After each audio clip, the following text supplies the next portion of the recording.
biggest race of the season here in Sepang is go. Great start from pole position, electric start from Jorge Martin. And there Bastianini away slowly from second on the grid. Marc Marquez immediately slots himself up in a second. And look at Bagnaia. He's up to second. Superb start. Pecco Bagnaia on the inside of Marc Marquez. Up into second place. The dream start for Pecco Bagnaia. Could not have scripted any better. The fairy tale first two corners. He's second. Martin's got the hammer down here early on. A 1:59.634 for the poleman and your race leader. Martin, to be fair to him, is running a pretty electric pace at the front of this Grand Prix. There he is on the 89 bike into turn number 4. Yellow's out in sector 2, so someone, as we could hear, has gone down. It's Jorge Martin, according to our time. It is Martin, the leader out. A gift. What a gift then for Pecco Bagnaia, because he would potentially win this Malaysian Grand Prix. Jorge Martin then with a 1.2 second lead on lap number 7, and he goes out. Martin then won't convert pole position here into a race win in Sepang.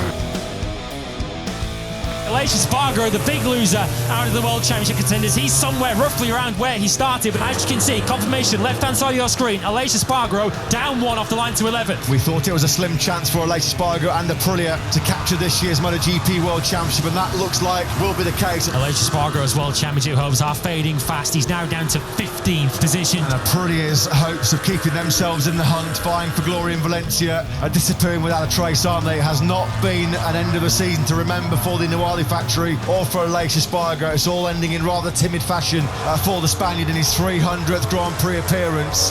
15.5 seconds he started this lap 17 off of the front-running pace. ALEIX Espargaro in a lowly 11th place right now. It's over for ALEIX Espargaro. Quartararo's not had a bad start either. I think he's up in 6th behind his teammate Frankie Morbidelli. So the top teammate in the championship did start going forward. Quartararo's leaving it late to find up the inside of his teammate Franco Morbidelli. Quartararo then has gone from 12th to 5th. Fabio Quartararo struggling at this very early stage in the Grand Prix to go with that leading 4. So far through the 3rd sector, the gap to Marquez ahead of him is up to 9/10 of a second. Marc Marquez, he's gone really, really wide into turn number 15, and Fabio Quartararo does sweep on through. Can Marquez get him on the cutback? He certainly can. Wide again. Oh, he's gone wide again now, Marquez. This has been a world champion's ride by the current world champion Fabio Quartararo. Absolutely awesome job by him. It's imperative though that Fabio Quartararo clings on to this 3rd place. If he slips behind Bezzecchi, it is game over in the championship. The tension is palpable. Fabio Quartararo riding like a devil. He's called El Diablo. That translates to the devil. What a performance by the world champion right now. Fabio Quartararo keeps his famed title hopes alive with an outstanding ride to 3rd place. A world champion's ride from the world champion, despite the pain of that broken middle finger on his left hand. Bagnaia coming under big pressure here early on from his future factory Ducati teammate Enea Bastianini. Bastianini will rightfully say, I'm still in the World Championship battle. At this stage of the Grand Prix, there was almost contact there between Bagnaia and Bastianini. Bastianini trying to find a way through, but he knows he has to make it clean. Well, at the moment, it does look like, at this stage, the early juncture of this Grand Prix, that Bastianini has the better speed than Pecco Bagnaia, but you just know that he can't take the risk. This would be the most spectacular own goal in Grand Prix history, wouldn't it? Akin with the Dani Pedrosa, Nicky Hayden moment for Epsilon in Portugal in 2006. If the Bastianini was to do anything to disturb or worse, wipe out Pecco Bagnaia, to say that that won't go down too well in Bologna would be the understatement of the century, wouldn't it? Bagnaia almost coming to grief there with Bastianini. Ducati will not enjoy seeing Bastianini this close behind Bagnaia. These two have had some battle royales, haven't they? How close was that? Super tight there as Bastianini closing on the brakes into that final corner. Oh, he's through. He's gone through. There was a consultation there, wasn't there, between Davide Tardozzi and Paolo Ciabatti, and the beast has gone through the non-Bagnaia up the hill into turn number 4 on the brakes, and Bastianini then does now lead.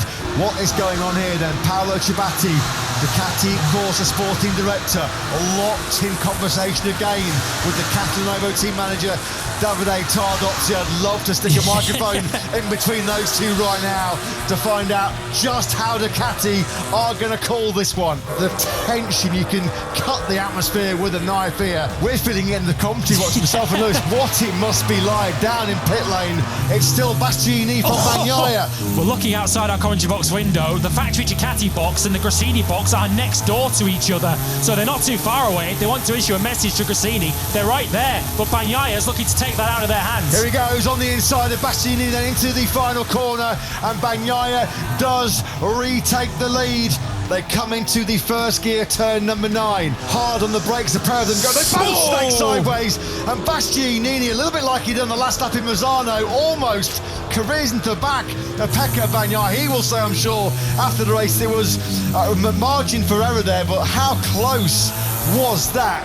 Bagnaia is your winner here in Sepang. He takes it by just under 0.3 of a second from an Air Bastianini. It's over for Bastianini in terms of the championship. This is on board with Pecco Bagnaia. He gets a great initial launch. He's already blasted past the VR46 Ducatis. He's probably already in around 5th position before he hits the brakes. And look how late he leaves it. When he looks like Marc Marquez is standing still, you know Bagnaia has done something special, holding that inside line and taking 2nd place. In the biggest race of his life, has there been a bigger and better start to a Grand Prix for Pecco Bagnaia than that one he's just made here in Malaysia? 9th to 2nd on the run to that 2nd corner. Stunning from the world champion-elect. Bagnaia is your winner here in Sepang. Pecco Bagnaia with that victory here in Malaysia. He has one hand and 4 fingers clasped on that MotoGP crown this year. He will go to the Ricardo Tomo circuit in Valencia in 2 weeks' time. 23 points clear of Fabio Quartararo in the World Championship. Great respect shown between the man who still sits on top of the throne in 2022. A magnificent 7th victory for Pecco, who has one hand on the MotoGP World Championship as we get set for the decider in Valencia.